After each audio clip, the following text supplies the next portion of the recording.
Well, welcome back. That was Elland Silver Band and the MD Daniel Brooks finishing off with Toccata in D minor, arranged by Ray Farber and those little blockbusters as we have years ago, and it's great to hear it again. The next band on in a few minutes' time will be Unite the Union under MD David Hurst. They'll be playing a ensemble version of Children of Sanchez, arranged by the soprano player Mike Kilmartin.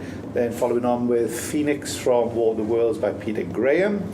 Maishula, which is called the Level Playing, which is a traditional Irish tune with the soloist Maria Biza. Salsa Tre Predo by Philip Harper, and the finale from Turris Fortissima by Stephen Ponsford. So that's the next band on. In the meantime, we're going to be speaking again to more guests. This time I am joined by Mark Wilcoxon and Neil Escott from the Shirebrook Welfare Band, and the very familiar figure of a certain Mr. Philip Spark, who will be adjudicating the championship section a little bit later. Good afternoon, gentlemen. Great day here today, isn't it? It's fantastic. Fantastic weather. It's like this all the time in Mansfield.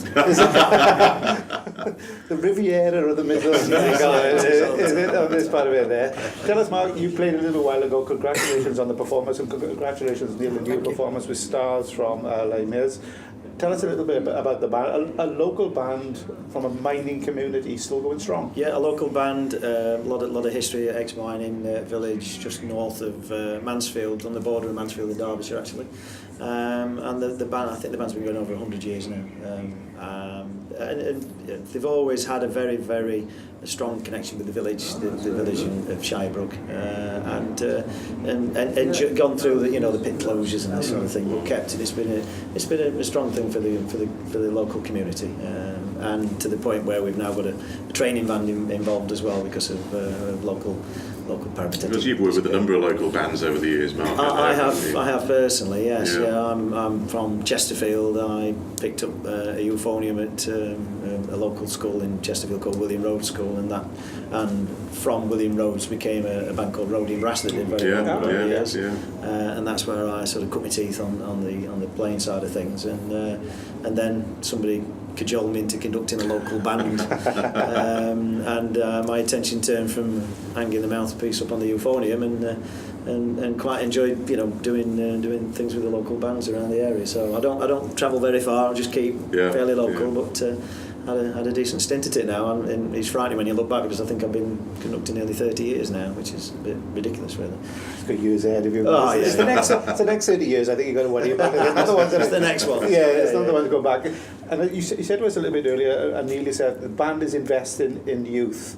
It's looking for the next generation of players of the band as well, so you've got a good training band set up there as well. Yeah, so you want a flow of players coming into the band. That's working for you. We have a fair bit, don't we? Yeah. We do. We try and encourage the training band. We do joint concerts, and we try and encourage the younger, the players to sit in with the senior band, and where we can, if there's a seat, we try and encourage them to get into that seat, whether it's down the bottom end of the horn section or something like that, and so we, there's got to be some end game, goal for them as well, not just sort of never getting to play with the senior band type thing. So feel like kind of populist program you've done there. Is that kind of indication of what you normally do in your concerts? We like to be our concerts are fairly relaxing, and probably the way that I front it sometimes, and forget pieces and things like that. We do like to keep it fairly relaxed and entertaining, and the band is, I have to say,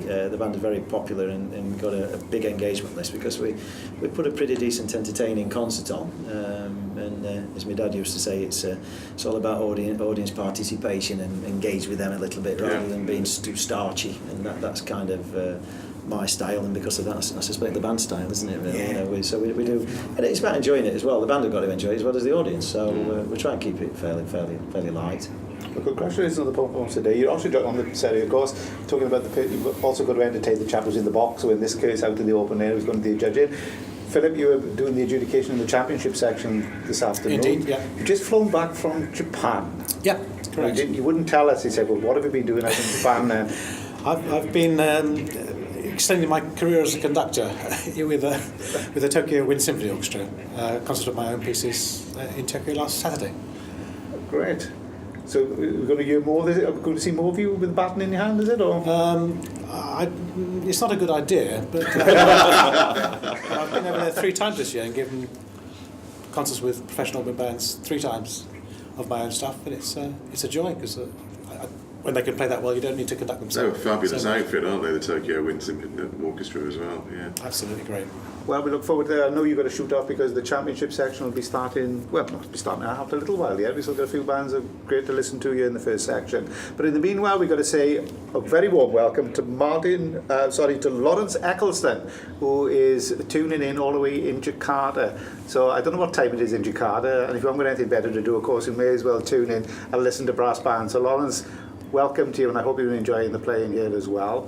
As we say then, thanks very much, gentlemen, for joining us. We're going to go back to the hall now, where Unite the Union are the next band to take to the stage, under their conductor, David Hurst.